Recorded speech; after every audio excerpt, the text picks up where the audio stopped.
Hello, hello, everyone. Welcome to Auntie Derek's Daytime Tea, where we discuss the latest celebrity tea in the news.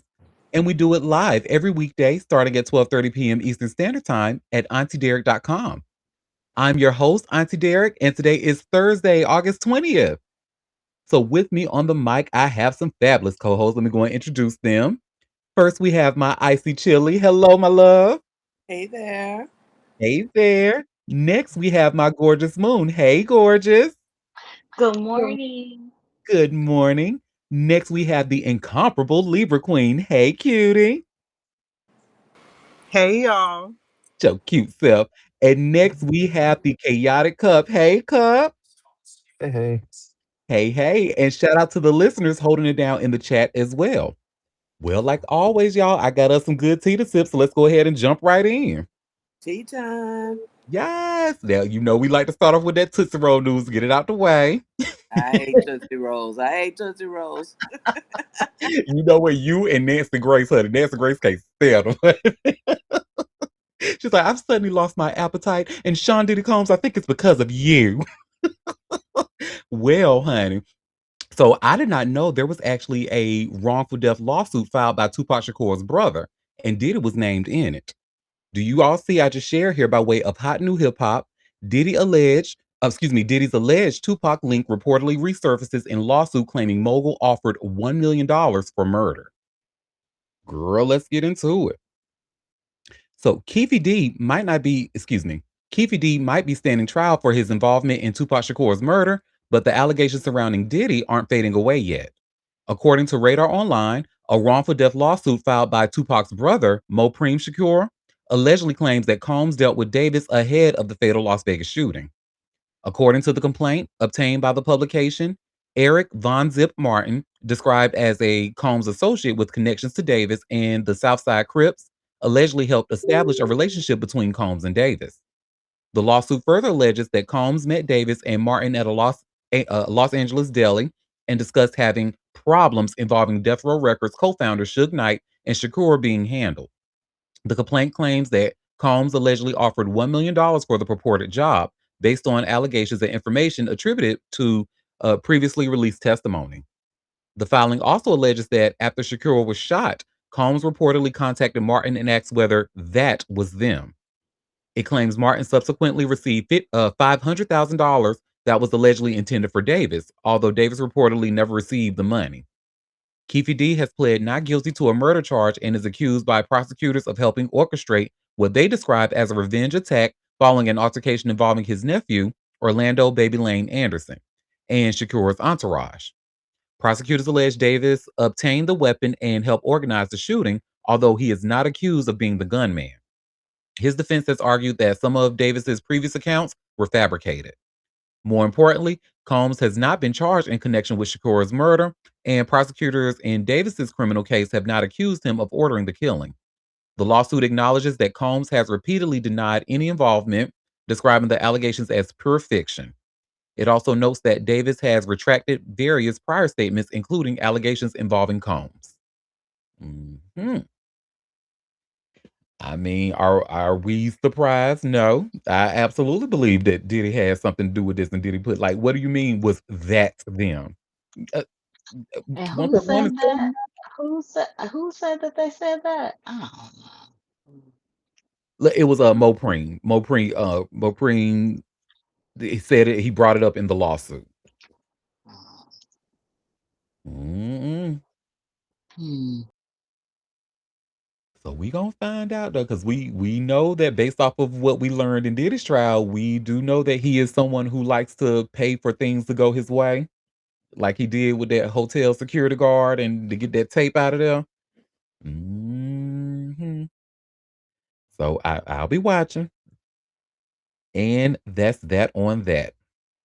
So another claim. So now, some of Diddy's entourage, Notorious B.I.G. We've actually talked a bit about Wayne Barrow, the head of the estate for the Notorious B.I.G. and how they were just in a nasty lawsuit. Well, honey, it's still going. And you all should see where CJ Wallace, he alleges some things. You all should see by way of TMZ, Notorious B.I.G.'s son claims grandma's will was changed weeks before death. So let's get into it. The Notorious B.I.G.'s son, Christopher Wallace Jr., claims his grandmother's will was drastically changed weeks before her death. He thinks something doesn't seem right about it, and now he's bringing the matter to court, TMZ has learned.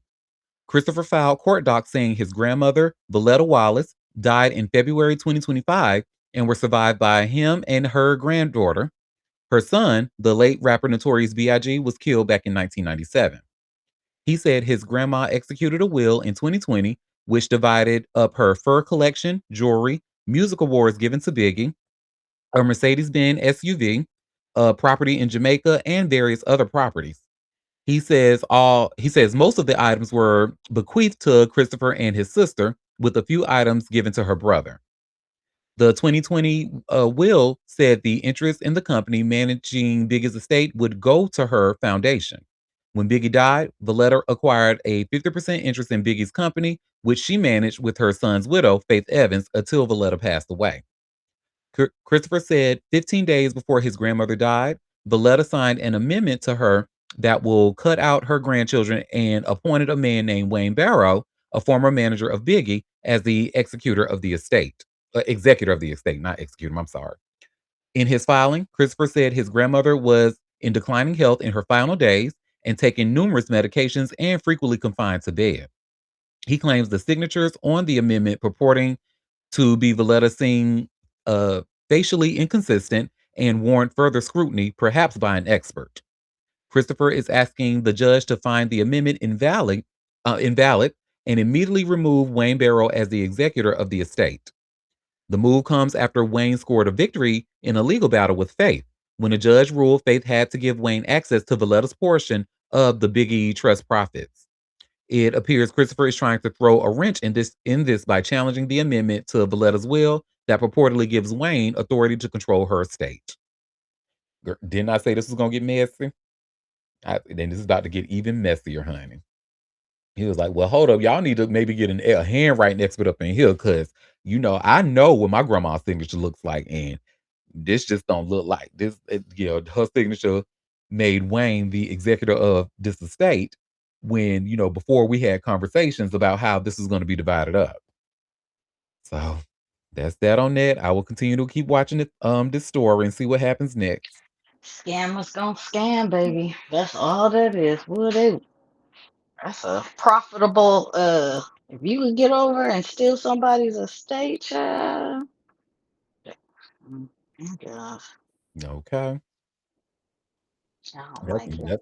that's some talented shit, honey. I'm listening. Cause I'm like, why would they be giving it to you? Why would you be the executor with all these healthy family members? What's going on? That don't even make sense. But Yeah, maybe okay. Valetta's relationship with the family, as far as I know, it was good. But maybe there was some things there. Valetta maybe didn't trust that her son's money would go where it needed to go. I don't know. I'm just speculating. Well, that's that on that, honey. Speaking of scamming, honey, Timberland getting dragged to court for allegedly scamming another DJ. And you all should see what I've just shared here by way of TMZ. Timberland dragged to court by DJ over alleged nepotism. Girl, so let's get into it. Timberland is being dragged to court by a DJ who claims he was fired from the Timberland and Missy Elliott tour shortly before it was scheduled to start. And the DJ says he believes nepotism is at play. TMZ obtained the lawsuit filed by DJ E. Feezy against Timberland and his company, Mosley Touring. And he claims he was fired to clear the way for Timberland's son to replace him. The DJ said he was invited in 2024 to perform as a DJ for the Timberland Missy Elliott tour, scheduled to take place between July 2024 and August 2024. Per the deal, the DJ was to be paid $4,000 per show for a total of $120,000 over the course of the tour. He said he obtained a work visa to visit Canada, paid some legal fees to do so, turned down other gigs, and practiced the set list. He said he was terminated less than 30 days before the tour was to start, and he believes he was replaced by Timberland's son. He said a settlement was worked out, but Timberland didn't follow through with the deal. He said he suffered damages totaling $130,000, including the money he would have earned from the tour plus the legal fees he incurred in obtaining the work visa. Timberland denied the allegations and asked for the complaint to be thrown out, arguing there was no enforceable deal on the terms alleged in the complaint. The music producer also filed a complaint against his former manager, who Timberland claims handled all the dealings with the DJ. Timberland says if anyone is liable to the DJ, it would be his former manager. Mm-mm. Well, sounds like the manager was a piece of shit. Mm-hmm. That's Yeah. unfortunate. Well, that's that on that. I'll be watching this story and seeing if it'll get thrown out. And yeah, because based off of this, what just read in this story, it sounds like that was the manager's doing. Like Timberland and Missy, I'm not gonna say they're just the talent, but they pretty much pay somebody else to handle all the logistics of all of that. And it looks like, unfortunately, that former manager, because especially with him being a former manager, he probably didn't do his job the best. I don't. Mm, we will see. Well, that is that on that, honey. Let's talk about Miss Alicia Brown, Big Tigger's estranged wife. So Mm, she filed her own lawsuit, honey, for that arrest that she had on Highway 85. And you all should see, I just shared here by way of CBS News. Big Tigger's estranged wife sues Fulton County Sheriff, alleges wrongful arrest on I-85. Girl, let's get into it. Alicia Brown, the estranged wife of Atlanta radio personality Big Tigger, is suing Fulton County Sheriff Patrick Labatt, claiming a faulty warrant led to her arrest during a traffic stop on Interstate 85. Brown filed the lawsuit without an attorney in federal court. In the complaint dated August 14, she says deputies arrested her on July 6 on a Fulton County warrant accusing her of interfering with child custody, even though a judge had granted her custody of her minor children less than 2 weeks earlier. She says the warrant was later recalled and the charge was not prosecuted. The arrest happened near exit 177 in Hart County after deputies received an alert about Brown's vehicle. With help from the Georgia State Patrol, deputies pulled her over and took her into custody. Two children inside the vehicle were found unharmed. At the time, the Hart County Sheriff's Office said Brown had active warrants from Fulton County and Baltimore County, Maryland. Brown's lawsuit now disputes the validity of the Fulton County warrant. The Maryland warrant was tied to the 2019 disappearance of Brown's daughter, who was 10 when she was reported missing. Baltimore County Police said in July that the girl was still missing and was not one of the two children found during the Georgia traffic stop. Brown's lawsuit focuses on the Fulton County warrant. She argues that the court order granting her custody should have been considered before the warrant was issued or carried out. Brown says the arrest violated her constitutional rights and left her dealing with emotional distress, damage to her reputation, financial losses, and separation from her children. She is seeking unspecified damages and a jury trial. The lawsuit also raises questions about possible communication between Labatt, Sheriff's Office employees, and Brown's estranged husband, Darian Morgan. Brown wants access to phone records, text messages, and other communications that could show who was involved in obtaining the warrant and how authorities learned where she was driving. Brown also wants the court to examine whether Morgan received preferential treatment after his June 20 arrest on aggravated battery and third-degree cruelty to children charges connected to an alleged domestic dispute. He was released on bond the same day. Morgan has denied wrongdoing and his criminal case remains pending. Okay. So I know that was a lot of information, but yeah, so based off of what we just read, so the Baltimore County, she ain't talking about that in this particular lawsuit. She's talking about Fulton County and how they issued a warrant and they allegedly had information saying that that warrant was recalled, but they still arrested her anyway. So I mean, I don't know how far she's gonna go in a place like Cop City down there, but Tamara, we'll see. I'll follow the story. And that is on that. Girl, this next story I have, honey. So Gail King, honey. So remember when we talked the other day about Hayden and Panettiere's mom? We learned that we read her statement about her just finding out her daughter had passed away and pretty much blamed Brian Hickerson. Well, Gail King thought that was done in poor taste and pretty much said that her mom needs to be ashamed of herself. And you all should see I have just shared here by way of TMZ. Gail King ripped Hayden Panettiere's estranged mom over response to daughter's death. So let's get into it. Gail King is unhappy with the statement from Hayden Panettiere's mother in the aftermath of her daughter's tragic death, saying it's a huge missed opportunity. The longtime television host read Leslie Vogel's statement live on CBS Mornings. Leslie's comments focused on how child stardom led her estranged daughter down a dark path, and she took some veiled shots at Hayden's boyfriend, Brian Hickerson. After reading the statement live on air, Gail said, "You know, guys, you read this, and all I can think of is, thanks, Mom, thanks for nothing." Gail added, "It makes me so sad of the opportunity that you have after your daughter's death. That's what you chose to leave us with." She and her co-host agreed Leslie should have released a heartfelt statement like Hayden's father, Skip Panettiere, did, in which he recognized her inner light. Vladimir Duthiers, one of the other hosts on the show, called it unseemly for Leslie to use the days after her daughter's death to remind the world just how much trauma she caused.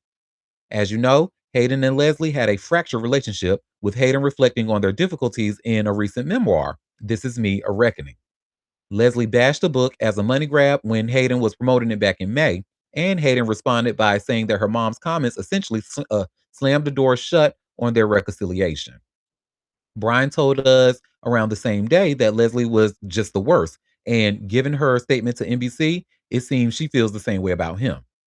Hayden died Sunday with Brian in the same apartment, and now police are conducting a death investigation to see if there could be a criminal element involved. Mm-mm. We have a comment Yeah. off her mother's statement post her daughter's death. Yeah, it was. Yeah. She showed that she was a shit mama. She the and to the end. Hmm. Well, I mean, at least, I guess one thing I can respect is at least she ain't fake about it. I She's guess. consistent. She's consistent. Yeah. That's unfortunate.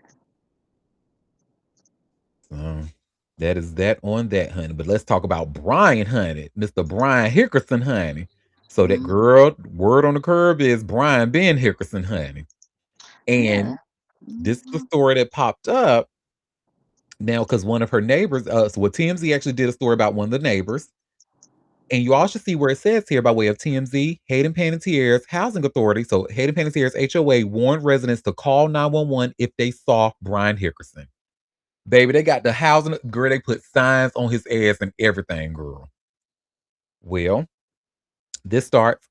Hayden Panettiere's neighbors were once warned to call 911 immediately if they spotted Brian Hickerson on their property. And TMZ has learned a warning poster with his photo went up after a string of complaints about his alleged behavior. Mia Terrazas, who lived one door down from Hayden's West Hollywood condo, tells TMZ the HOA posted the warning at the end of August 2025, urging residents not to let Brian into the building and to call cops if he was seen anywhere near the property. Mia says the poster came after years of disturbances involving Brian. She tells us Hayden bought the condo after moving from New York and says Brian had been living there for the past 2 years. As TMZ previously reported, Brian was arrested in 2020 after cops said he punched Hayden in the Excuse me. He later pled no contest to felony domestic violence charges and served jail time.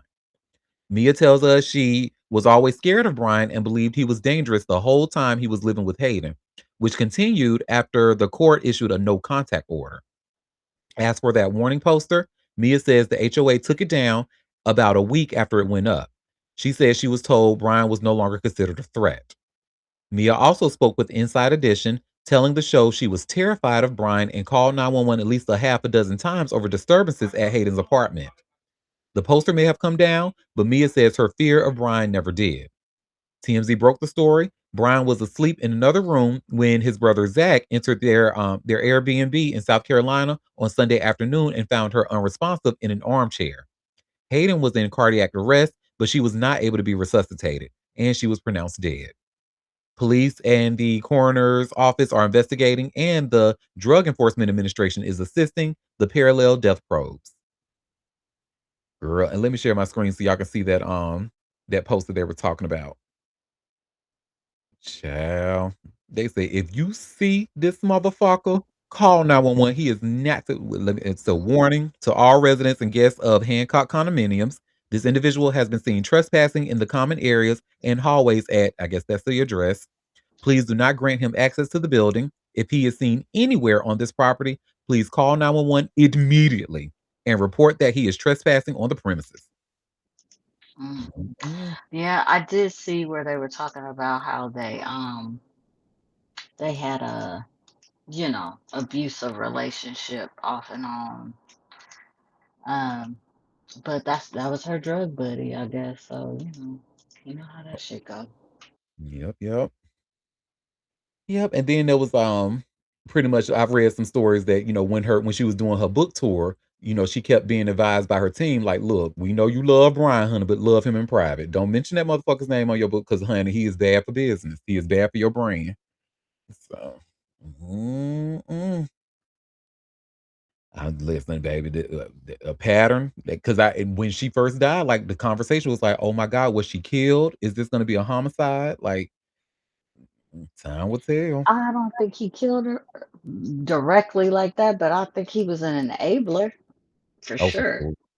Yeah, he enabled her drug use, and I'm sure he didn't make it no better. So unfortunately, she didn't stay away from him. Unfortunately, Mhm. yeah. Continue to rest in peace, girl. Well, honey, speaking of enablers, y'all know our girl Keita Hill or Keita Vaccaro, the one who we learned back in April, where there was a domestic violence dispute and she went to go file divorce the next day. She's like, you got me fucked up. You ain't gonna be hitting on me. This is not gonna be that kind of marriage. But Tyreek Hill's ex, well, honey, she's actually calling someone else, or some girl by the name of Crystal, and an enabler, and pretty much is alleging that she lied to protect Tyreek. And you all should see where I've just shared here by way of TMZ. Tyreek Hill's ex wants answers about alleged payments to woman who claimed abuse. So, girl, let's get into it. Tyreek Hill's estranged wife, Keita Hill, claims the NFL star is refusing to answer questions about him allegedly paying a woman who previously accused him of abuse, TMZ has learned. According to court docs obtained by TMZ, Keita claims Tyreek has failed to answer whether he offered, promised, or paid any consideration to Crystal Espinal, his ex and the mother of his three children. Keita claims Tyreek had not spoken to Crystal in over 5 years before his attorney contacted her 1 week before her deposition in the divorce, allegedly telling her there needs to be trust and they needed to bridge the gap. The docs say Tyreek then flew to Arkansas to see his ex and their three kids for the first time in 2 years. Crystal claimed Tyreek pulled her by the hair, threw her around like a rag doll, ripped off her shirt, choked her, and punched her while she was pregnant. Tyreek denied the claims. In regards to another woman named Sasha Iolani, Keita claims Sasha messaged her on April 9, 2025 to tell her, despite everything you just went through with your altercation, I know how he gets. I was a victim of it for 4 years. Stay resilient. You're more powerful than you think. Keita said Sasha told her she suffered a miscarriage because of Tariq. Keita also says Tyreek lied under oath that he did not know a woman named Mila Kukaritz and only changed his story after learning Keita knew Mila had messaged Tyreek. In her filing, Keita is asking the court to compel Tyreek to provide better answers to these questions and produce more documents. hmm She was like, "Okay, so were you motherfuckers paid, or what y'all lying for? Especially your ex with your three kids. You ain't seen them kids in 3 years, and all of a sudden she changing her to where she was she paid, baby." Of course, he's gonna deny it and say he wasn't, but we gonna see. We are gonna see. I'm gonna follow this story, honey. And that is that on that, child. Let's talk about white privilege, honey, by way of Shia LaBeouf. Girl,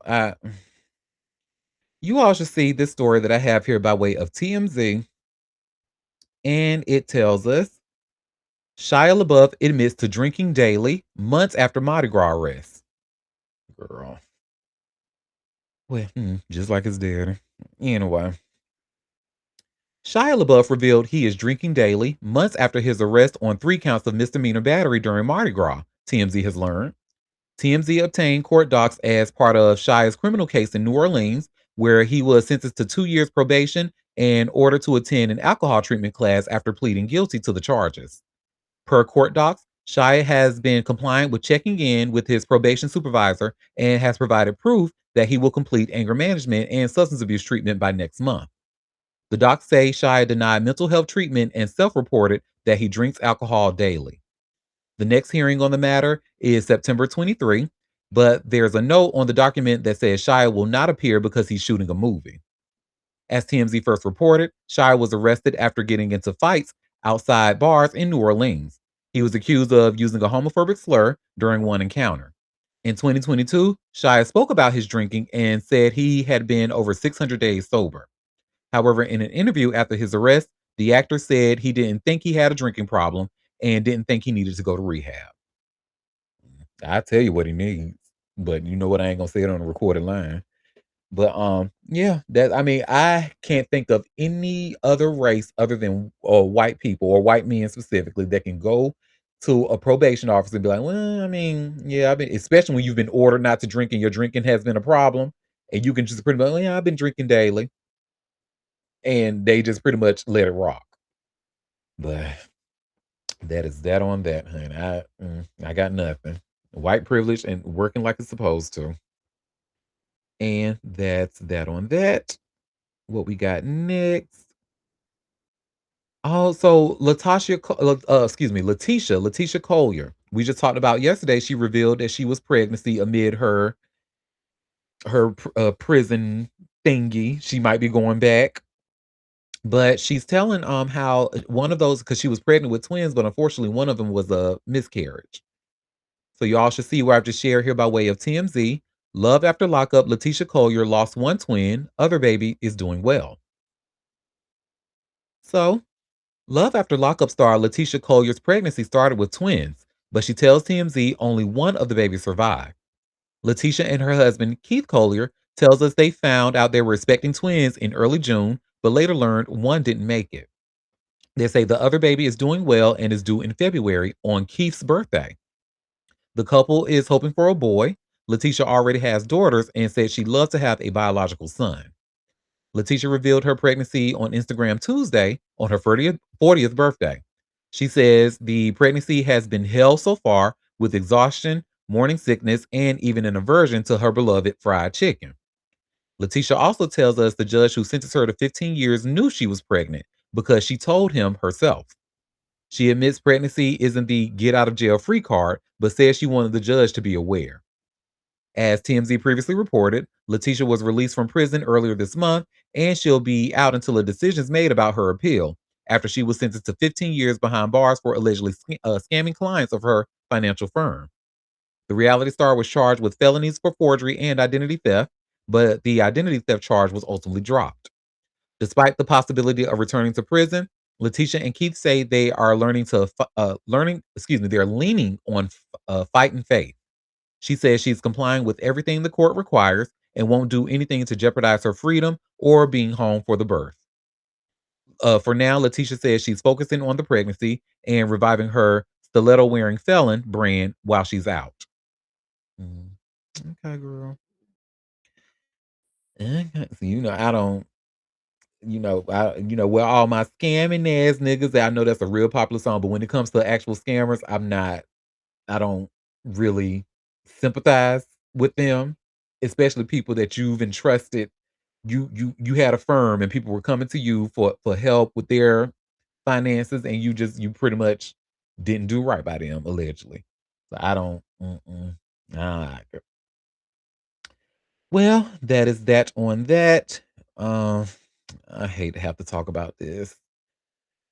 Because it puts me in a position to have to defend the green-eyed bandits from the Real Housewives of Potomac, and I don't wanna have to be in a position to do that, but right is right and wrong is wrong.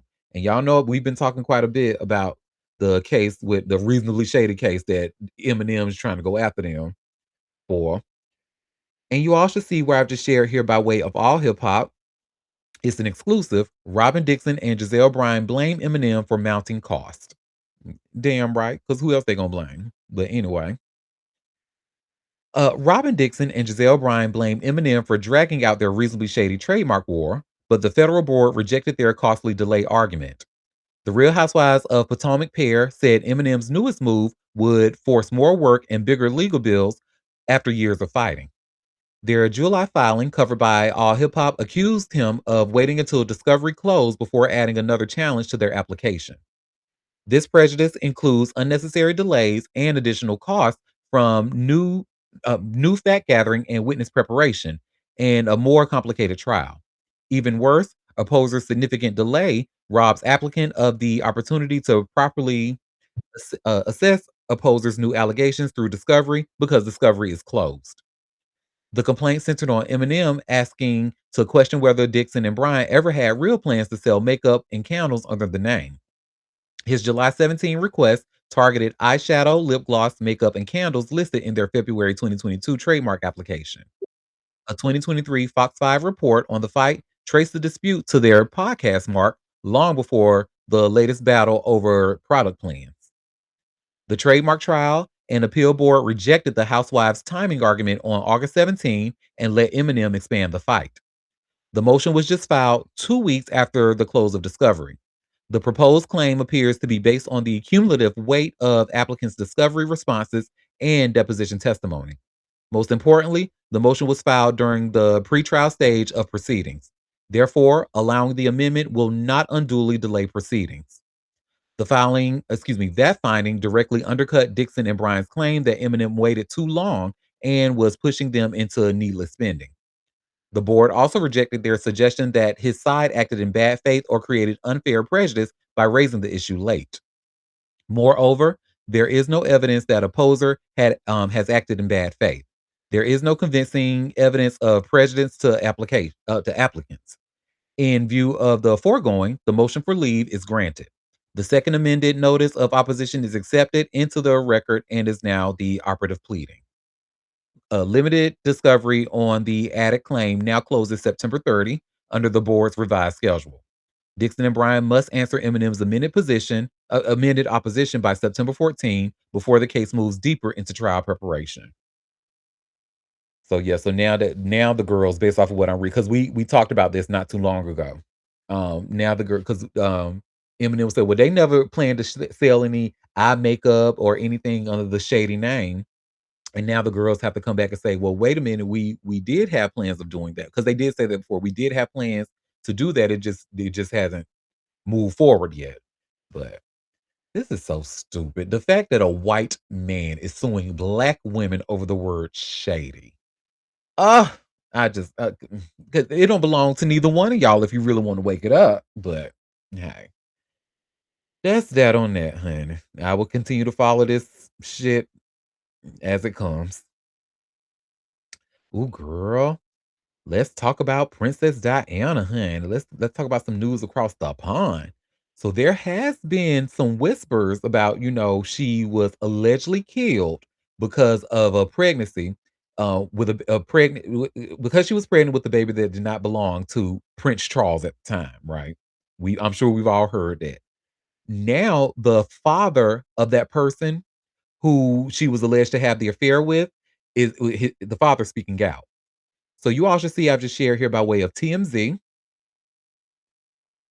And it says celebrity crime scene, Princess Diana. Secret pregnancy led to murder is what they ask. So I have this clip here, and the guy's name was Dodi Fayed, but it's Dodi Fayed's father who is claiming all of this. But let me share my screen and let's watch this clip together.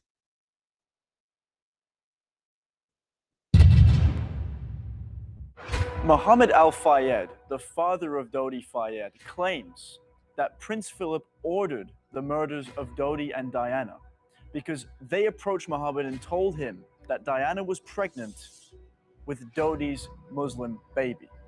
She was pregnant. She told me personally. So Al Fayed says, because of course we've not got Dodi to confirm that. Or a toxicology, an independent toxicology. Right, and we've lost the body. Exactly. So there's no way to confirm that. Surely just the rumor of this could not have sat well with Prince Philip Prince Charles and end the monarchy to begin with. She's no longer Her Royal Highness, but she is still intrinsically linked with the royal family because, of course, she is the mother of the future King of England. How about this? We can even extend this out a little further, right? The high probability that the Al Fayed family was under some sort of surveillance by all sorts of intelligence services. There's a real good possibility they picked up the conversation between Mohammed Al Fayed and Dodi Al Fayed talking about the possibility that Princess Diana is pregnant and fed that back to the crown. If it happened, the heads of the royal household, the Queen and Prince Philip, but Prince Philip is known for his casual racism. So imagine King William would have a Muslim half sibling. He would be the head of the church, and yet he would have a Muslim in his family. And if they truly believed that she was pregnant with Dodi Al Fayed's son or daughter, this was not going to play well with the royal family. All the more reason to embalm that body as quickly as they did and put a rest to this.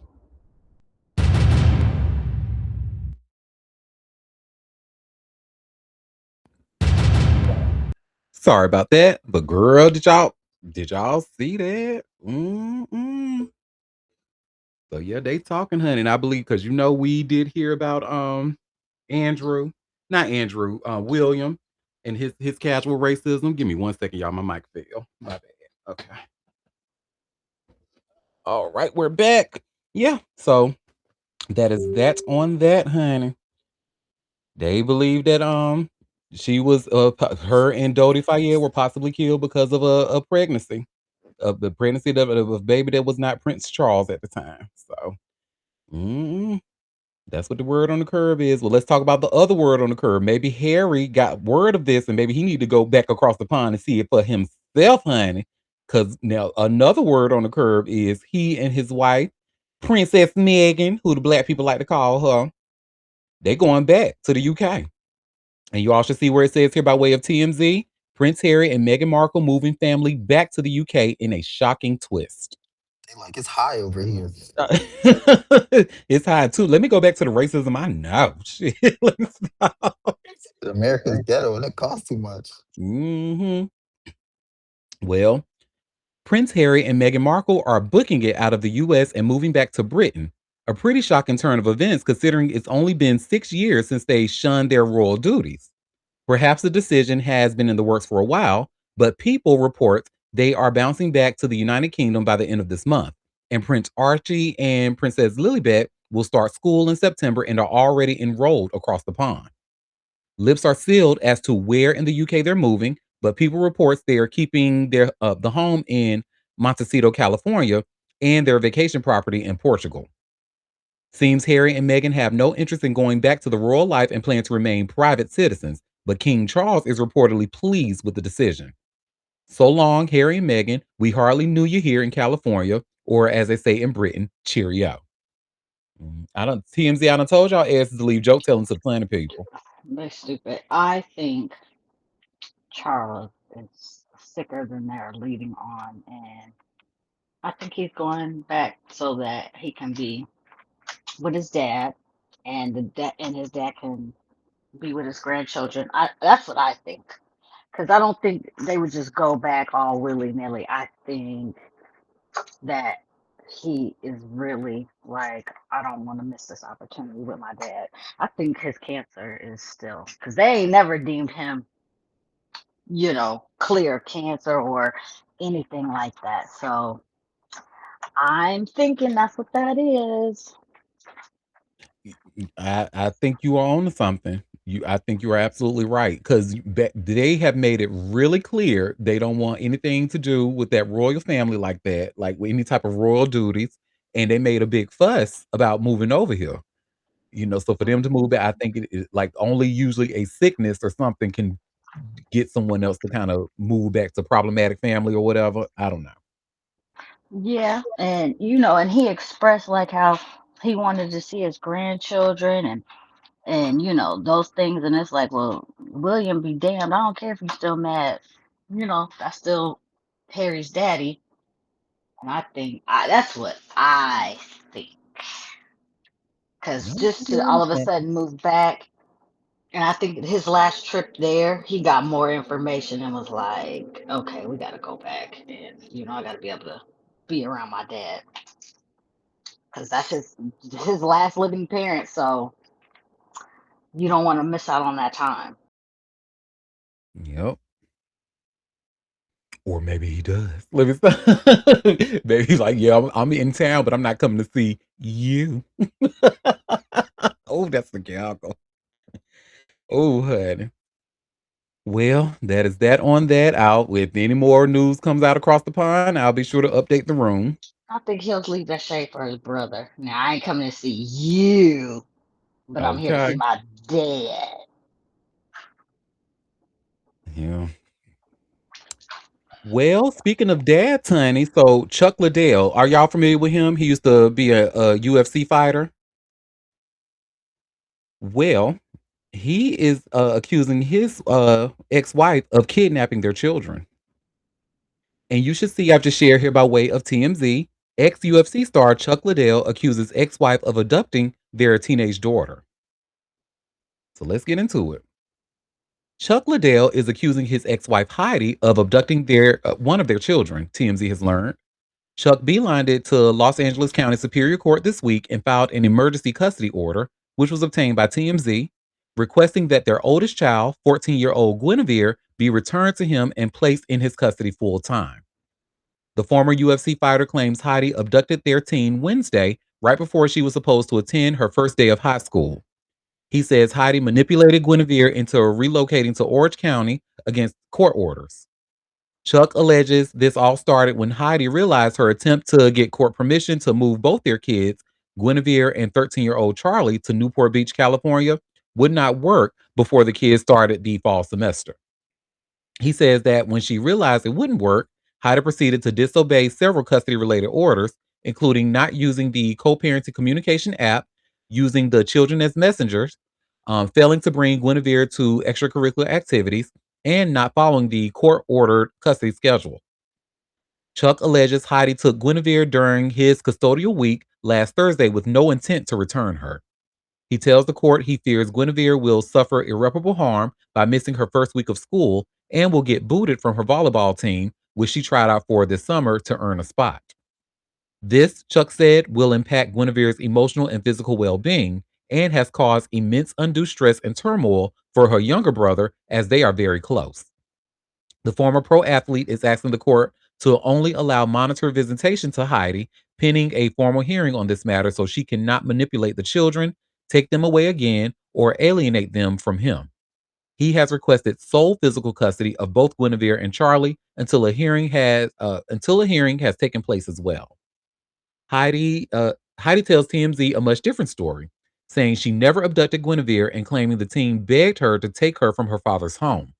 She adds, for the past 5 years after our divorce, Chuck has been obsessed with staying in my life and trying to control me, and says their kids don't feel like speaking up to him at this point. Heidi tells TMZ she's exhausted from the drama, adding, my door has always been open for my kids to see Chuck, and I never abducted anyone.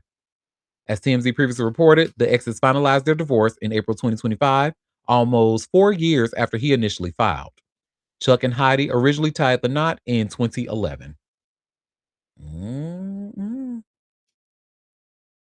I don't know. I might have to believe the kids, honey, because a lot of times, kids, especially your father's like ex UFC fighter, yeah, them kids might be scared to say something around him. But I don't know enough to make that assessment like that. But it is looking kind of crazy. Like, oh, she want to do this, and because it's like, okay, I'm confused. Does Well, he? but hold on. Why only one child and not both? That's why I'm like, yeah, that's like who does he have custody of the boy? Because they didn't make that clear in this article. Yeah, he got custody of both. But the daughter, I don't know, the mom might have been able to manipulate the daughter. Yeah. I Maybe. mean, that could be possible. I don't know. We've seen it happen. Hmm. I'll, I'll follow this story, honey, to see where it takes us. Yeah, keep tabs. People Yeah. stealing children and whatnot. This reminds me of who? What that man from the stories from General Hospital. What is his name? I can't even think of it. The one Cherie. Cherie was his ex-wife, and she was pregnant with another man's baby. What is his name? Is it Cameron? Cameron Matheson, I think. Are you talking No. about in real life? Yeah, Steve Burton. That was his name, Steve Burton. Steve Burton. This story reminds me because remember he was their daughter Brooklyn. He kept alleging that Cherie was trying to take Brooklyn and kidnap her and all that craziness. Yeah, crazy. I tell That's you, baby. Jason, right? Huh? Jason in General Hospital. I guess. I just know his real name. I think that's who that is. White blonde guy. hmm He going through it with his ex-wife.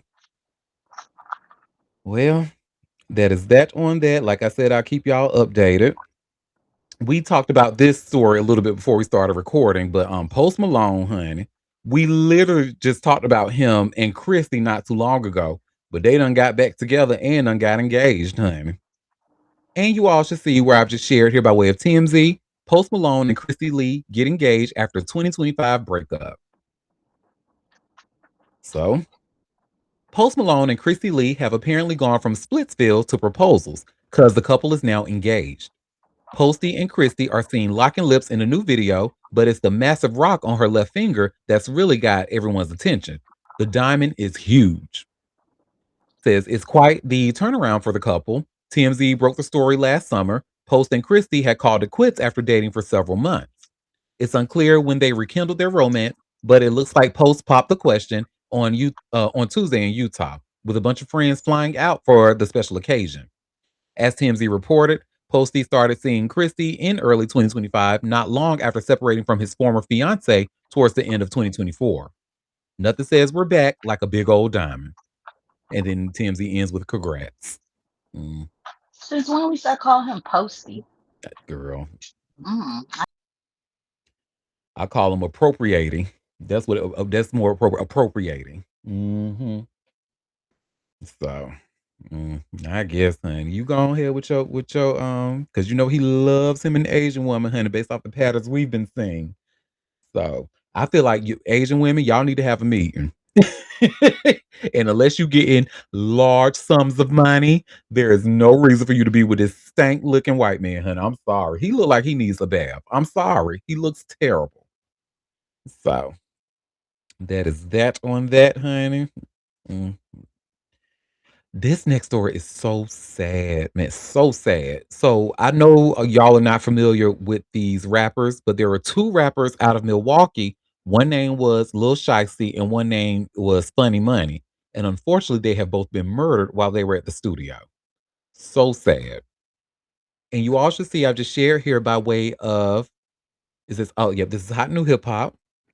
Milwaukee rappers Lil Shiesty, Funny Money, murdered. So a Milwaukee recording studio became the scene of a double homicide Monday afternoon, taking the lives of two rappers connected through the city's growing hip hop scene. Police were called to a building near 31st Street and Cameron Avenue around 3:40 p.m., where they found 21-year-old, please forgive me if I mispronounced this, but DeQuasian Evans and 33-year-old Quentin Williams dead from gunshot wounds. A 28-year-old was arrested in connection with the shooting. Investigators have not publicly identified a motive. Evans's family identified him as Lil Shiesty, an up-and-coming Milwaukee rapper and father of three. His twin sister, Jaquasia Evans, told Fox 6 that music had become one way she was keeping her brother close after his death.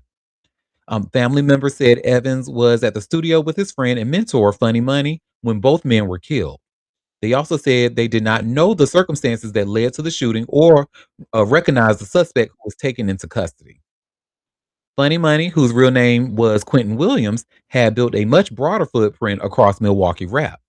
The 33-year-old regularly worked with artists including Smee Tax Free, Chicken P, and Super Throwed Fefe, making him a familiar presence across the scene that has drawn increasing national attention. His catalog included 2022's Don't Talk Too Much and the 2024 project I Got the Hookup Volume 1, Big bucks, no whammies. His output continued into 2026 with Paid But Not Full Volume 1, while his YouTube channel was still rolling out new material, including Goldie I Ain't Lying, shortly before his death. That run followed a period when Williams decided to take music more seriously. During a December 2025 appearance on the Kid L podcast, he discussed watching fellow Milwaukee artists gain traction while he was incarcerated and realizing he could pursue rap on his own terms. By then, Funny Money had become part of Milwaukee's current generation rather than simply building a catalog in isolation. The deaths have now left two families grieving musicians. Left two families of grieving musicians at different points in their careers.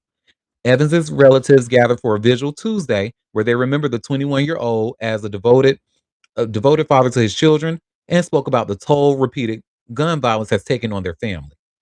Williams's relatives have also publicly mourned the rapper, whose nephew recalled telling his uncle that he loved him and to stay safe during their final conversation. Police have not announced what sparked the gunfire. The 28-year-old arrested after the double shooting has not been publicly identified, and Fox 6 reports that the case has been referred to the Milwaukee County District Attorney's Office for possible charges. So sad. So rest in peace, Lil Shiesty and Funny Money. So sad. And I'm learning based off of a news clip that I saw, it was Funny Money Studio that they were at. So sad. Well, that's that on that. May they continue to rest in peace. Condolences to their family, friends, and fans.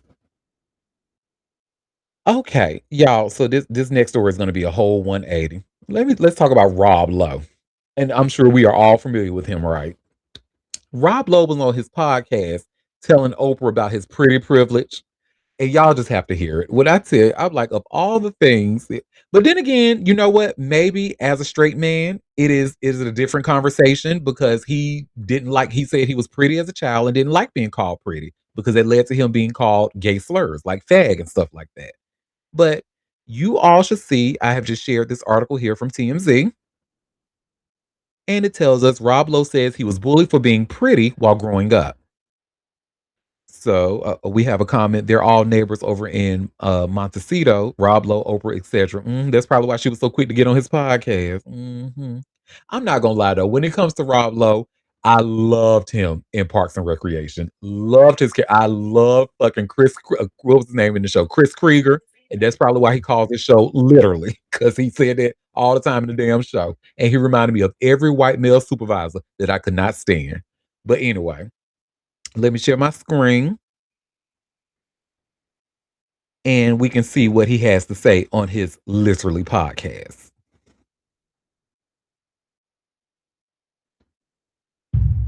How does being what you look like affect who you are? How has that affected who you are? Well, the first part of it is I wish I was I wish that when I was younger I was cute. What I actually was pretty. And that as a boy is not what you want to be. Because I mean I was people called me all the time. I mean I got that 24/7. Really? Oh yeah. I never talk about this. This is the first time I've ever talked about it because it's one of those things when we were talking about your book, What Happened to You, in the previous interview that we did for you. It is one of the things that happened to me, and I've always been in the like never complain, never explain, kind of vibe where I'm not going to revisit it. So people talk shit about me. So what? But the truth of it is, we know today that stuff affects you. We know that today. And actually, if it had happened to me in today's culture, there would have been an audience for me to come to and say, hey, this is going on. And people would have been like, oh, no, it's not. We're going to step in and stop it. In those days, people are like, so? Yeah, you're going to complain about being pretty? You're going to complain about being pretty? That is so interesting. Very interesting indeed. Like this is not as someone who was a feminine boy growing up, like I have been called pretty, but I guess it didn't bother me. But Cup, I'm actually interested to hear your perspective as a straight man, right? Do Was this something that if somebody were, because I'm sure you were such a pretty young child, like would that have offended you, or would you have not wanted to be called that around other guys, or do you think it would have led to some homophobia, or like I found this interesting. Um, not. It would be weird to in like the white community, I think, in some regards, but I can't say that definitively everywhere. But in my experience and where I want, I knew guys who were like air quotes pretty, um, and no one really bothered them. Now inside the black community, getting called pretty generally was not a great thing for a guy. Um, I don't know. I don't know if this is like an actor related problem or not. Possibly. And Well, I think getting me to feel bad for a white man is really hard for me to do. I don't feel bad for him, but I definitely could see if okay, 70s, 80s, people are calling you this, and and it was a high stigma of homosexuality, and then you're like, I'm not, but this is what people are saying. I mean, growing up being teased and people being mean to you, yeah, I mean, I could see where that, and especially if you're a heterosexual male, especially in those times that you wouldn't want that to be a stigma. And I'm sure, and he was a young kid. I don't even know if it was like when he was a young kid. So, when you're a young 6, 7, 8, 9, 10, that's like you're ruining my whole like how I'm gonna make friends. You know what I mean? Like just being teased or being the person of center of attention doesn't seem to go very well.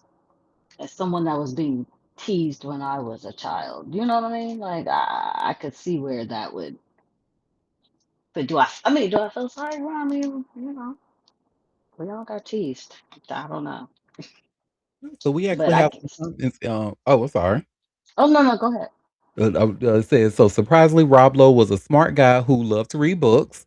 It said he was Gen X's Brad Pitt that stayed good looking. And then we say, I was a Rob Lowe stan as a teenager. Well, girl, if you know what I know, honey, you could have probably gotten hired as his babysitter and, got it popping. Allegedly, allegedly. Mhm. But yeah, I could see where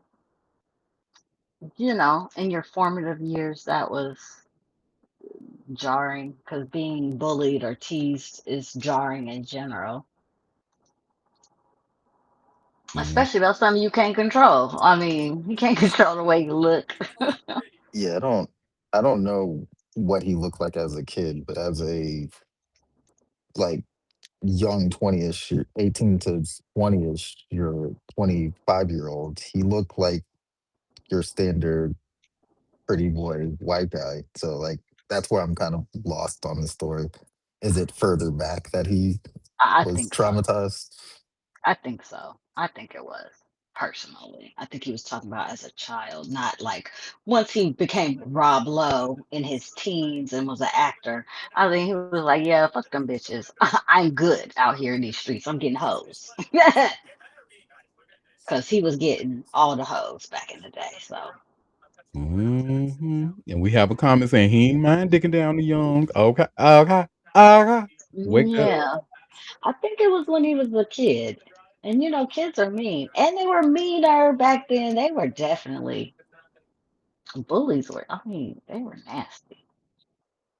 So I could see that. I could see it. So we have a comment. Maybe he was a tease teen. I obviously read his book. Girl, in his book, did he talk about what was this a recent book that came out like in the last few? Did he talk about the babysitter incident or no? Probably not. Mm-mm. Well, that is that on that. Bullying is just taking so much. so such differently by different people because like kind of messed with as a kid for having like feminine tendencies, but like learned to have thick skin and moved on. I'm definitely not crying about it in my 50s. Like, what are we doing I now? don't. Yeah, I mean, I just think he was talking about it, but I mean, Yeah, I Oprah don't asked know. him.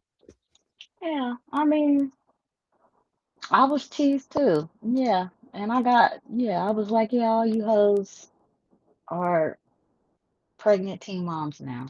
I'm not Ooh. saying that's a bad thing, but calling me all the things that they was calling me, girl, you would have thought you would have been doing a lot better. And as a Baptist raised in the South, honey, I was teased. So I was teased. But if They- people don't deal with that shit, if they don't deal with that stuff when as growing up and kind of make reconcile with it, people be getting all, they still be carrying on, those traumas and things like that.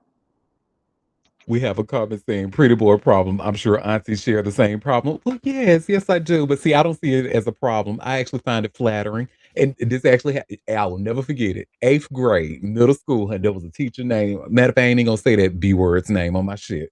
But Oops. she said she tried to be funny and was like, "Hey, pretty boy." The whole class they was offended, honey. I was like, "Oh, thank you. Oh my god." Look, Auntie being Auntie, okay? Okay. Oh, you see it. Oh, you see it. Oh my gosh. Thank you so much. Look, I done got a haircut too. I feel about puss, honey. Thank you. Well, that is that on that. Ain't much And change. and y'all know we've been talking about Courtney Stodden. Who? The young girl who was married to that creep who she was only 16 and he was 51 years old. Pretty much the one that made Jason Alexander apologize and send that money. Oh, okay, yeah. Baby, well her efforts paid off.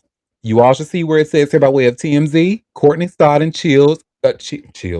Courtney Stodden cheers California bill to end child marriage nearly to Newsom's desk. Oh. Girl, so let's get into it.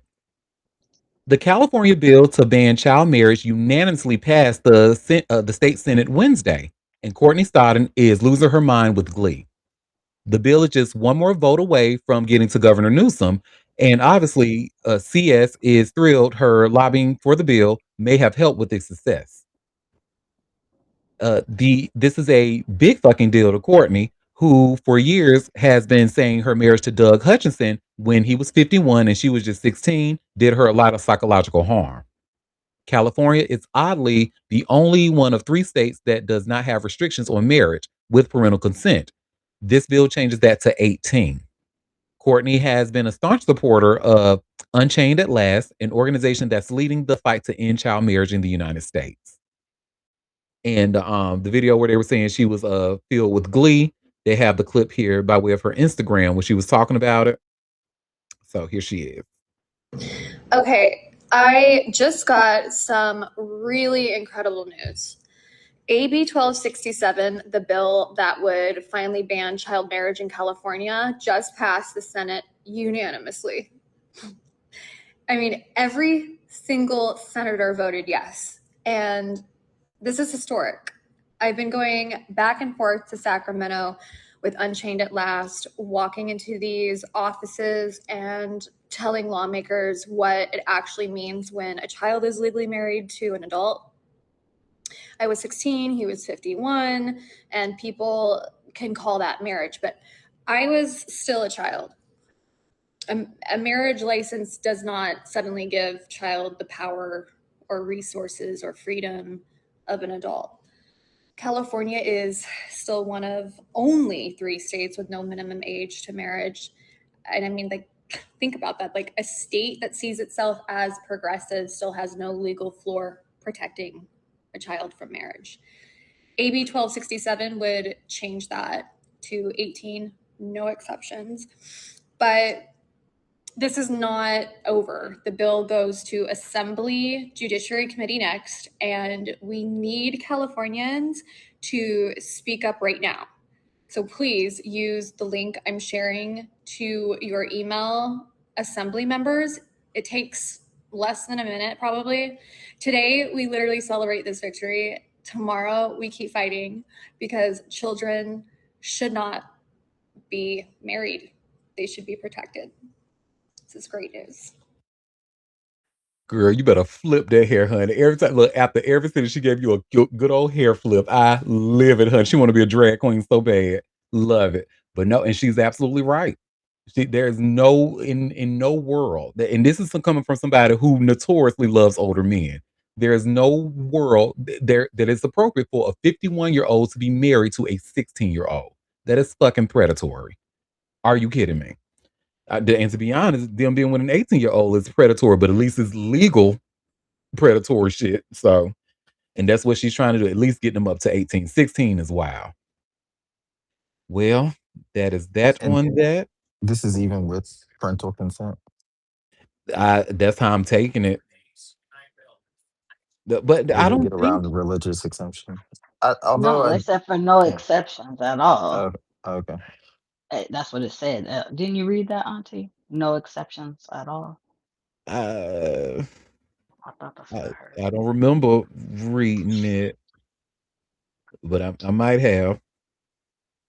I thought that's what I heard. But anyways, it said no exceptions, and yeah, 18 you're considered legal. You can join the military, all that little stuff. So yeah, you wait till you're 18, and if you want to make that dumb decision. But yeah, Yep. Ugh. As somebody who got married before 18, I do not recommend. but you marry somebody within your age range. That's the difference. Still, Yeah, still, but yeah, let's make that clarifying right. information there. Y'all were the same age. Ballpark. You know how I feel about marriage anyway. I don't think it's anything but a scam, but that's straight Don't people's get me. business. Hey, I didn't say all that. it ain't Everybody just should do it straight people once. business. Gay people get married too. We just got our rights, what, in 2012, honey? We knew the Yeah, deal. but y'all good, but still y'all get married and y'all get divorced quick too. So hush. Y'all there. I can't wait to celebrate my first divorce. Oh, you are a mess. You want to be widowed. Oh, damn cup. I'm trying to be like Donovan Find Michaels. find you halfway in, halfway out. I know that's Rich. right. Halfway in, halfway out. Like Anna Nicole. Boy, she played that. Just make sure that will's tight. That She will sure gonna be did as too. tight as thing. You know what? Oh God. Anyways, Anna did, and she did because that man's children was like, hell no. She still got her money. Yeah, she said, I popped it for your daddy. I need my monies. I need my coins. little Poe happy in the chat. She is traumatized. She said, "Oh my god."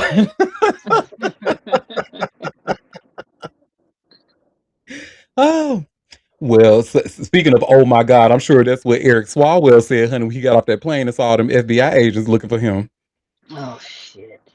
I was like, oh, that's what we doing. And you all should see. I've just shared here by way of TMZ.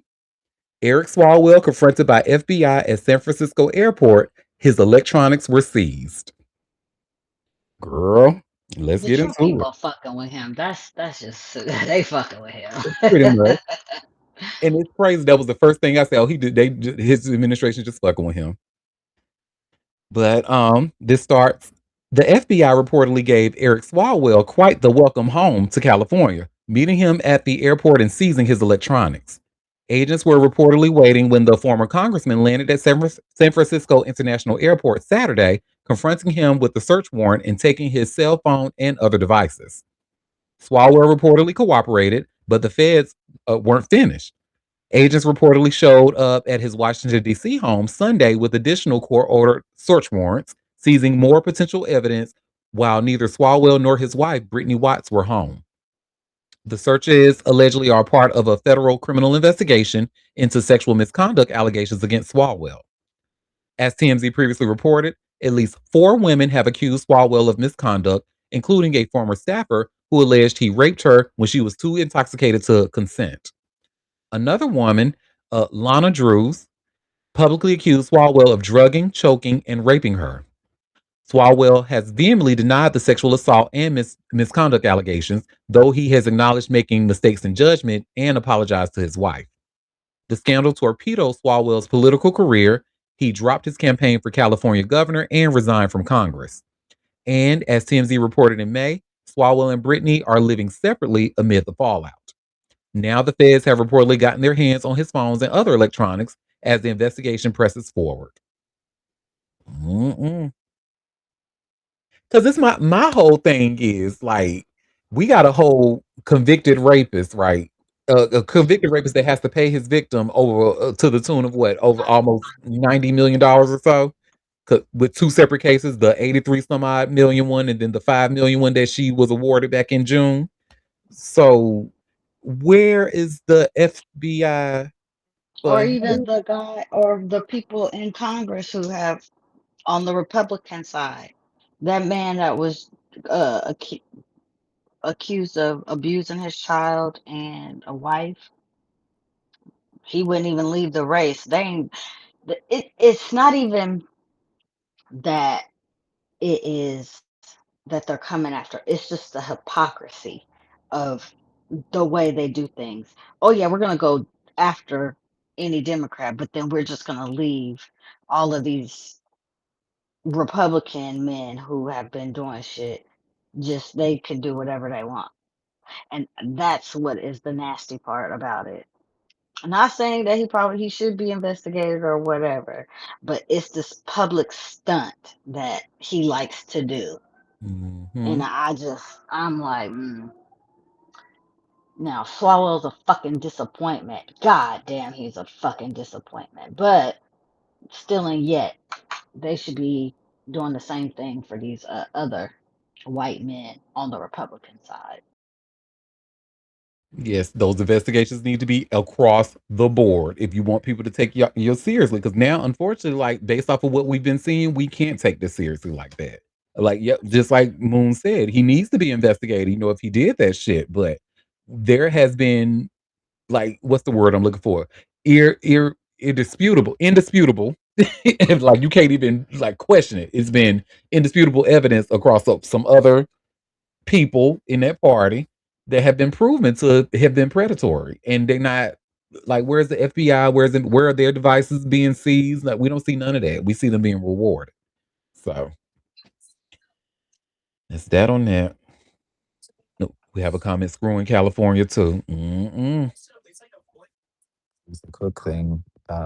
He's going after Lisa Cook, and it's like, what if we're gonna go after one person for firing out of the cabinet slash appointed jobs? Let's get everybody on mortgage fraud then. That part. Because there's people and it's not even mortgage fraud. Like, ugh, we already know what this is about. Because there's people in his cabinet that have done this. Please, you know what? The hypocrisy is making me weak. Oof, I can't. Ooh. It's plenty of Yeah. white men that have that, where they claim two residents as their primary. But you coming after this black woman, but you got people sitting right next to you doing the exact same thing. Oh, you ain't supposed to be voting while you live in a different residence, but you voting from the address you don't even live in. Ken Paxton. Yeah. But you always want to talk about voter fraud. The voter fraud be coming from inside the house, bitch. Okay, ooh. Let's move on. Yeah, I was listening to something this morning about how Hetzog had cleaned out basically all of DOD and how he's shaping it under his image now. And it's like, it's crazy because it's like this guy was had several allegations of beating on women and various things, and it's like And right. yeah, there were several. several people who got fired who had way more tenure than him, even in the DoD, that basically lost their careers just because of nonsense. It's That crazy. imbecile. That Yeah. yeah, we keep living through this bullshit and it's horrible. Yes, indeed. Oh, what's the big deal if he gets in office again? What's the big deal? Okay, well, yeah, this is the big deal. Okay, thanks. Great. Buckles. Well, honey, speaking of another FBI investigation, honey. So are y'all familiar with Dane Cook, the comedian? I'm sure you are, because you couldn't, even if you didn't want to see him under, like, especially like around the 2010 year, honey, you couldn't turn on TV without escaping it. So he was hosting everything, honey. No, we have a comment saying, ew, he's back. Not exactly. He is going to be having a documentary coming out in September. But in the documentary, he is actually talking about how his half brother screwed him and embezzled like $12 million from him, child. $12 million. And you all should see, I've just shared here by way of Entertainment Weekly. Dane Cook's brother stole $12 million from comedian, hid bricks of cash in spaghetti jars. Girl. Excuse me. Let's get into it. Dane Cook's new documentary, Funny Money, delves into a serious betrayal at the hands of his half brother. Daryl McCauley worked as the comedian's business manager for several years until he was charged in 2008 with embezzling at least $12 million from Cook. McCauley, along with his wife Erica, pled guilty, served 6 years in jail, and then just vanished. In the trailer for Funny Money, Cook describes his older half brother, a former corrections officer, as a person that spent so much time pretending to be something he wasn't. McCauley was by his brother's side from the start of his meteoric rise to fame, beginning in 1998 with Comedy Central's Premium Blend, followed by HBO specials, Saturday Night Live hosting gigs, and film roles opposite Kevin Costner and Jessica Simpson. During this time, he would handle every aspect of every penny that came in, the documentary reveals. Unbeknownst to Cook, his brother began withdrawing large sums from his personal accounts, starting with $20,000 and escalating to $100,000. I was starting to feel something that I couldn't really identify, admits the Employee of the Month star. Was he hiding it in different places, stockpiling this money? Turns out his suspicions were true. McCauley was stashing bricks of cash in multiple hiding places, including inside jars of spaghetti sauce, after first wrapping them in plastic. An investigation determined the total amount that McCauley embezzled to be at least $12 million, but Cook thinks the figure could be even higher. I do believe that there's money out there, he says. I believe there's people that know more. As the walls closed in on McCauley, he disassociated from reality. In the trailer, Cook plays a voicemail from his brother saying he heard the FBI is involved with something. Dane, what happened? What have you done? McCauley pled guilty to 27 counts of larceny over $250, 3 counts of forgery, embezzlement, and other charges in 2010. He was also ordered to pay his brother restitution for the $12 million. But as Cook reveals in the documentary, my brother disappeared after leaving a bank. Where is he? Cook wondered. What has he done? How does this end? And then they say Funny Money, the Dane Cook story, will be available to stream on September 29th. Girl. Oh, we have a comment. He got paler and lost more of his lips. Oh my God.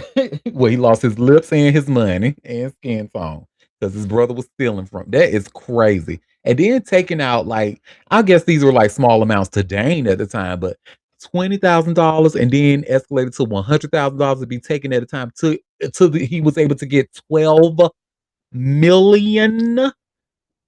Y'all. I pulled up pictures of him because I was like, well, who is I this didn't guy? even know that he made that much money. Ooh, baby. The plastic surgery did not work on you, sir. What fucking happened? What the fuck happened? He don't even look the same. Wow. Ooh, and ooh, it was pulling on. I'm seeing other pictures where it pulled his eyebrow. Oh, child. Y'all men stay away from that plastic surgery. Good God. Yes, it's oh, we have a comment saying that's just bad karma. Or still siblings stealing from each other is wild. That's just bad karma. Yeah, absolutely. And with that amount of money too is wild. Like, how did he think he was not gonna get caught? They never think they're gonna get caught, or that's why he disappeared. He figured he was gonna get caught and got missing. Mm, mm, mm, mm, mm. Well, that is that on that. And let's talk about some more comedians. That's that was in some lawsuits and stuff. But I know we are all familiar with Eric Andre. We have to be. That's like he's hilarious. I'm a huge fan. But Eric Andre and Clayton English, honey, they were actually suing an airport for racial profiling, and it looks like they've reached a settlement because of that. And you all should see I've just shared here by way of Fox 5 out of Atlanta. Eric Andre, Clayton English reached settlement in airport profiling lawsuit. So let's get into it. So it says comedians Eric Andre and Clayton English have reached a settlement in their federal civil rights lawsuit against the Clayton County Police Department, according to attorneys. So what we know, the legal battle between Andre English and the Clayton County Police Department ended after county commissioners approved a $30,000 payment split between the two comedians. As part of the agreement, Clayton County Police officially ended their specialized drug search program operating inside Hartsfield-Jackson Atlanta International Airport.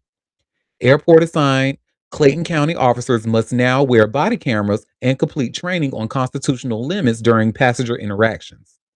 The 2022 lawsuit alleged officers unlawfully targeted and profiled passengers on jet bridges without reasonable suspicion, citing data showing over half of the 400 plus passengers stopped during an 8-month span were black. What they're saying. The two entertainers spoke out about the distress caused by the stops and their goal of reforming police practices. The experience was humiliating and dehumanizing, Andre previously said regarding the incident. I felt concerned that in a jet bridge, I felt a need to comply, English recalled. What happened to me was wrong, and I wasn't willing to let it happen to other people. We held Clayton County accountable. Legal experts noted the significance of the policy changes following key federal appellate decisions. They had done nothing wrong. There was no reason for the police to target them, said Nancy Glass, litigation director for the policing project at NYU School of Law. Now, all Clayton County police officers operating in the airport are going to have to wear body worn cameras and they're going to receive training on constitutional limits. Atlanta based trial attorney Tom Church noted that these stops were likely unconstitutional. The fact that they are stopping this program comes after an 11th Circuit Court of Appeals opinion, where they held that there is plausible Fourth Amendment violation, he stated. Fox 5 has reached out to the Clayton County Police Department regarding the settlement and the disbanding of the unit. A department spokesperson declined to comment, stating, at this time, the Clayton County Police Department has no comment regarding this matter. So they go with the backstory. The legal battle stems from separate incidents on jet bridges at Hartsfield-Jackson Atlanta International Airport, where both men alleged they were unlawfully profiled and stopped by Clayton County officers without reasonable suspicion. The lawsuit contended that officers used coercive tactics during the entertainers' encounters. English was stopped on October 30th, 2020, while traveling from Atlanta to Los Angeles. And officers requested to search his bag, and English agreed, later stating he did not believe he was free to refuse. Andre was stopped on April 21st, 2021, during a layover in Atlanta. Officers blocked his path on the jet bridge and requested his ID and boarding pass. The case was initially dismissed by a federal district court judge in September 2023. However, in August 2025, the U.S. Court of Appeals for the 11th Circuit unanimously reversed part of that dismissal. Appeals judges ruled that Andre and English plausibly alleged that Clayton County subjected them to unreasonable searches and seizures in violation of the Fourth Amendment. The judges noted that officers physically blocked the men's paths, held their IDs and boarding passes, and failed to inform them that they were free to leave. The legal battle stems from separate incidents on jet bridges at Hartsfield-Jackson Atlanta International Airport. Both men alleged they were unlawfully profiled and stopped by Clayton County officers without reasonable suspension. And then they end with what we don't know. Attorneys did not state whether any of the officers involved in the stops face internal discipline, administrative reassignment, or formal reprimands. Probably not. Why would they? Probably not. And I feel like they're only doing this for show. I mean, in 2026, y'all still have to take Meanwhile, trainings on constitutional civil liberties. Like, huh? in Atlanta, Jesus. And hold on. And meanwhile, we got a whole fraternity, a white fraternity that was kingpins. Oh, Jesus. But they always looking at black folks. Jesus. We Be do live in offense. Trump's America. Hmm. So that's I mean, and of course they're not gonna comment because if they comment, they're gonna have to admit, they were racially profiling people. So yeah. And that was the part. So I didn't know that either. I didn't know that you were free to leave after that. I truly, because if you it doesn't happen to me often, but it has happened once, and I didn't know I was free to leave. I feel like if you're free to leave, that's going to cause more problems. Like they probably get you not to board your flight. So well, that's that on that. Did I tell y'all I had three more stories left? This is the third story. If I didn't, I'm sorry. Well, so that was the third story. The next one we have, remember we were just talking yesterday about Master P, honey, and how he and Snoop Dogg had a venture, but he's essentially leaving Snoop Dogg to do his own thing with his own health foods or whatever. And I brought up Rap Snacks, and I feel like I think I'm the only one in the room. I know Chilla was like, she is not going for it. I don't want none I of that. think I had them, Oh, but they yeah, they're just cute. chips. They chips. I Yeah, mean, they're cute. Well, there's someone by the name of James Lindsay, honey. He want Master P to stop playing with him. And you all should see I just shared here by way of all hip hop. James Lindsay denies Rap Snacks IPO reports after Master P interview and threatens legal action. Raw. Let's get into it. James Lindsay is shutting down reports that Master P is taking Rap Snacks public as headlines turn possibility into plan. Rap Snacks posted, to every outlet continuing to publish and amplify this false narrative, our legal counsel will be in contact. Its graphic said, Master P is not taking Rap Snacks public. The coverage did not stem from a fabricated quote, as Master P discussed public ownership during during an August 13 Forbes interview. Our next goal is to go public, Master P said, adding, how are we going to stay on the shelves? Moments later, however, Master P added that no decision has been made and described the idea as something still under consideration. Afrotech and Black Enterprise both preserved Master P's no decision caveat in coverage published before Rap Snack's denial. The source went further, describing Master P as pursuing an IPO with Lindsay and presenting the offering as a planned expansion strategy. The ownership structure also matters because Lindsay founded Rap Snacks in 1994 and remains chief executive, while Master P became a limited partner in 2017. During a 2024 All Hip Hop interview, Lindsay said, we feel like Rap Snacks is the first brand that truly represents the culture first and foremost. The business has scaled well beyond corner store chips, with a March 2026 release saying Rap Snacks reaches more than 40,000 retail locations nationwide. Lindsay previously recalled, I used to go into stores and buy a 25-cent bag of chips, open them up, and dream about having my own business one day. On August 11, Lindsay announced a Jones Soda partnership, saying Rap Snacks has always believed that culture deserves a place on retail shelves. Snoop Dogg, whose Healthier Rap Snacks collaboration reached Costco this year, said, we're giving our communities options that still hit on taste, speak to our language, and support a healthier lifestyle. All Hip Hop reported in January that Lindsay's Do the Right Thing line was headed to Costco with a 2026 rollout plan across 1,800 Kroger stores. Rap Snacks entered Poland this summer after earlier launches in the United Kingdom, Canada, and Spain, broadening the brand's international reach. So y'all heard that little note, right? Snoop Dogg, whose Healthier Rap Snacks collaboration reached Costco this year. So, and now Master P want to do his own healthy. Mm, hmm. Okay. Well, that's that on that. James Lynn says, stop playing on my top. There will be no public rap snacks. We are not going public. And I don't know what the hell Master P is talking about. And if he keep talking about it, Ooh, he will be hearing from my lawyer. he is a scammer, and he ain't even the main person. Over there trying to claim somebody else's fame and hop on. Why can't he Mhm. do both? Why can't he be in rap snacks and do his own thing? Why can't he do both? Like, what's that about? Well, all my scamming ass niggas there. Is a Mhm. scammer. That's why. He alleged don't like to pay people their money. That's been demonstrated more than once. Hmm. And more, so I don't. I feel like it ain't alleged. It's a pattern. Hmm. Well, we ain't got no litigation money. So for now, it's Yeah, you're right. alleged. So it is alleged, but yeah, just Because know we know. he like to sit out letters. So, I don't want to Hmm. get no letter. Hmm. But just know we know the Mhm. same story keep coming around your name.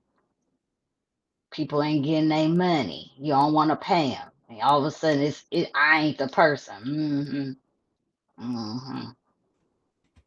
Yep. Hmm. Well, and the last story I have on my list for us today. So you all remember we were talking about Michael Phillips, the man with the world's smallest penis, and a GoFundMe Oh, was set up for him to have that surgery because it was so small to it was painful for him to use the bathroom. right. Well, he was able to get that surgery, and it looks like it was a success. I thought he didn't want the surgery because it was gonna mess with his actual feelings and Yep. stuff. I guess he wanted to feel the urine more than that. Yep. And you all see where it says here by way of TMZ, world's smallest penis undergoes successful growth procedure. Well, Michael Phillips, the man who claims to have the world's smallest penis, may soon have to vacate his teeny tiny title because he says a procedure to give him some size was a huge success. The viral sensation tells TMZ he went forward with his penis procedure, which involved the injection of semi permanent dermal filler into his member to increase girth at a hospital in North Carolina on Monday. Michael says the visit was about 3 hours long, explaining they took him into a room, prepped him with numbing cream and a numbing shot, explained the procedure, and proceeded to give him several injections of the filler on all sides of his penis. Usually when he's flaccid, Michael says his willy rolls up and goes inside of him like a hidden belly button. But now it stays out and has made urinating far more comfortable. Michael says there is some swelling of his private area, which will last about a week or so. And when the swelling finally goes down, he'll be able to see the final result. As you can imagine, a few injections into the penis are quite painful, but Michael says he considers the procedure a success. He adds, he hopes the size lasts. And he says doctors told him he can come back in 6 months and repeat the procedure to add even more to his size or to maintain his new size if the dermal filler dissolves fast. He reiterates this procedure, which ran him $4,000, was not for a sexual purpose. He took the shots to his shaft purely for urinating comfort. He was able to raise the money for the procedure via GoFundMe, and he still got plenty of extra cash for a second round. Remember, Michael, who claimed his erect penis is just 0.38 inches, planned on getting surgery at one point to increase his size, but opted out over potential risk. Michael once said he'd go toe to toe with anyone challenging his world's smallest title, though the filler may make it impossible to hold on to that distinction. Yep. I'm sorry, sir. The fillers made you not we have a comment. I am screaming. Not his penis retreating into his shell. It's Yep. crazy that he's up here. I'll go toe to toe with anybody who says they're smaller. That's nuts. Yeah. I Because mean, he does know what semi-permanent means, right? I don't think he does. Look, as much as I love my hometown, like look where the hospital he was at. He went to a hospital in North Carolina, and they call us the Rip Van Winkle State. We usually the last one to find out about some shit. So yeah. But I get, for his reasoning, right? Because he was really having problems using the bathroom, urinating, so that it made it painful for him. So, but just imagine having this procedure and you can't use it for. It's really just for show. Like it takes away your, like Moon discussed earlier, it takes away your sensation there, and it's just really for a look He see. said it could take away. So maybe he got it. Maybe he still got it. Yeah. But then also not peeing on yourself every day or wearing a diaper or a depend. Nah, let me not reduce him to a diaper, but a depend, to make sure you don't pee on yourself. Yeah. Yeah, Good because for I was him. before God that bless thing, him. honey, like with 0.38 inches, honey. He probably couldn't even grab that thing with tweezers. So I know it's probably uncomfortable for him. So Yeah. And you can't and you pee and you just pissing on yourself. That's that's stressful. No. we have a comment saying I'd be mad as hell pissing on my balls every day. Shit, it sounded like he was pissing in that damn shell. And I actually learned. So this was like some months back, maybe even last year, but it was a post on Facebook where a girl said, "Y'all got little dicks in North Carolina." So I was like, well, she didn't just say that for no reason. Like I feel like, she probably met a group of guys that got her to that conclusion, right? So I looked, and it sure enough that in Raleigh, especially, there's a high number of penile surgeries. I was like, oh, so okay. Mm-mm. Well, that is that on that, honey. I hate that for y'all. And y'all, that was actually all the tea that I had for us today. So before we head out, I like to ask my crew, did y'all have any tea that you want to share or any tea that I might have missed? And I'm just going to browse TMZ real quick to make sure. Oh, okay. So yeah, we can talk about these last two things before we head out. There's two. So about both of them about Hayden Panettiere. So her death has actually got a couple of people speaking out. So the first one is the boyfriend we were just talking about earlier, Brian Hickerson. You all should see this TMZ article I'm sharing. Ooh, let me make sure we get back to the right window. Okay, so you all should see where it says Hayden Panettiere's boyfriend Brian Hickerson speaks out after her death. So Brian Hickerson is breaking his silence following the death of Hayden Panettiere, but he isn't saying much. Brian's attorney, Sloan Ellis, from the Ellis Hinton law firm, tells TMZ Hayden's death remains under investigation and it is important to allow that investigation to proceed.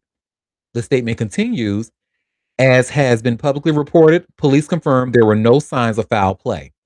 It ends, out of respect for Hayden's loved ones and the ongoing investigation, there will be no further comment at this time.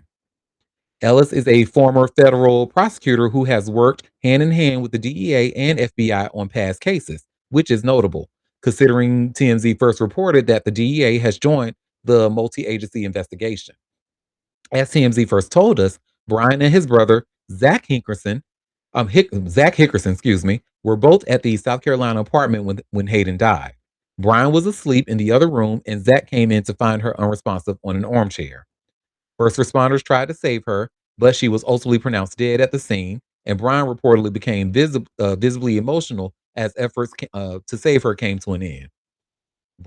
Police say Brian showed them a bag of medications Hayden was taking before she died. Brian and Hayden had a long, complicated history together. The two began dating in 2018, and their relationship later became the subject of multiple domestic violence cases involving Brian. Brian isn't saying all that much here as investigators continue trying to piece together what happened leading up to Hayden's death. All right. So just like he said, he didn't say much. And that's that on that. And so remember how the conversation resurfaced about Neutrogena dropping Hayden after when she was going through her bout of postpartum depression.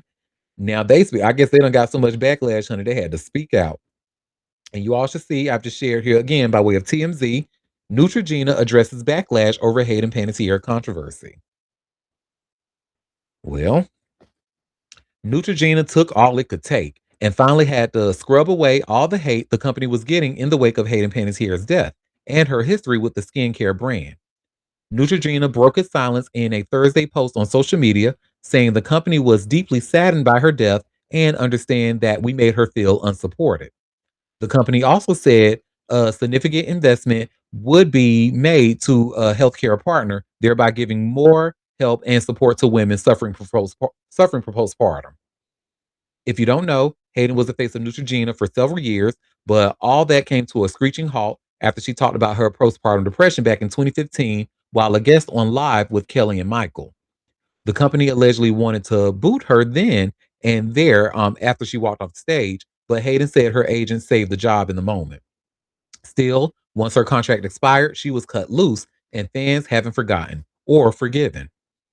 That story, which Hayden wrote about in This Is Me the Reckoning, has reignited a firestorm against Neutrogena in the wake of her sudden death, and social media posts from the company are getting torn apart one by one as people call for a boycott. Neutrogena is finally speaking out, and it will be interesting to see if this satisfies Hayden's fans or if this is too little too late. Mm-mm. Too little, too late. And it's probably a new CEO and all this stuff, so they catching flack for some back shit, but which they should have got back in the day. And this is all you had to do in the first place was actually step up in that moment and say, we're gonna pledge some money to the women's cause. I mean, like I said the other day, it was too easy to do the right thing. But these corporations, and I'm sure it was ran by a man. I should Google and double check, but Mhm. So, yep, that's that on that. Ooh, so we have a piece of tea that was shared in the chat, honey. So for Below Deck fans, Below Deck Mediterranean. It looks like one of the stars of the show, honey, just got arrested for domestic violence in Australia. Girl. And you all should see I've just shared here by way of this People article. Below Below Deck Mediterranean star Nathan Gallagher. Sorry, I had a pop up. Nathan Gallagher arrested in Australia on domestic violence charges. So, Below Deck Mediterranean star Nathan Gallagher was arrested in Australia 2 days after Christmas following a report of an alleged assault. Officers with the Ryde Police Area Command arrested Gallagher, who's 27, at a unit complex on Appleforth Street in Melrose Park at about 8:45 a.m. on December 27, 2025, according to a statement New South Wales Police provided to People. Police said Gallagher is accused of assaulting a 29-year-old woman he knew at the same location the day before, on December 26. The woman did not suffer any serious injuries, according to police. After his arrest, Gallagher was taken to Glassville Police Station and charged with 3 offenses related to domestic violence: assault occasioning actual bodily harm, intentionally choking a person without consent, and common assault, according to authorities. Gallagher was initially refused bail before appearing in Bail Division Court 7 on December 28, where he was granted conditional bail. He was ordered to appear at Burwood Local Court on January 15, 2026, according to police. His next court appearance at the same court is scheduled for September 1st. Rolling Stone was the first to report on Gallagher's arrest. The arrest came months after Gallagher and fellow Below Deck Mediterranean alum Gael Cameron welcomed their first child together. The couple met while filming season 9 of the Bravo series and began a relationship that continued after filming Wrap, though they briefly split before reconciling in September 2024. And I'll just go ahead and end it there because it looks like this talks about these two people. I don't know the couple and all that. But it's we have a comment. It's news because they're fan favorites, and that Nate guy turned out to be abusive. Mm-mm. Now y'all see why I don't want to go on no boats, and I'm damn sure ain't going on no boats with no white people. Mm-mm. No damn reality shows because these people stay getting arrested, sued, fighting. Oh no, Yes, honey. Well, I'll be sure to clip this, honey, so I can get some of those below deck fans looking at my content. You know what? Bravo fans, y'all be showing up and showing out on that social media, honey. So thank y'all for all the likes and engagement. For real, for real.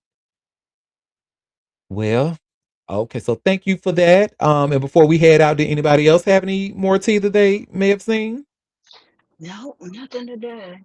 Yeah, Light news day, huh? we can save it for tomorrow. If well, as always, thank you all for taking time out of your busy day to come and sip tea with me. We will be back tomorrow starting at 12:30 p.m. Eastern Standard Time for another live show if you can make it. Don't forget to subscribe to a bitch. Head over to auntiederrick.com, hit that big green subscribe button at the top left, and join my free mailing list and get your daily hugs in your inbox. And until tomorrow, I hope you all have a fabulous rest of your day. Bye, everybody. Bye.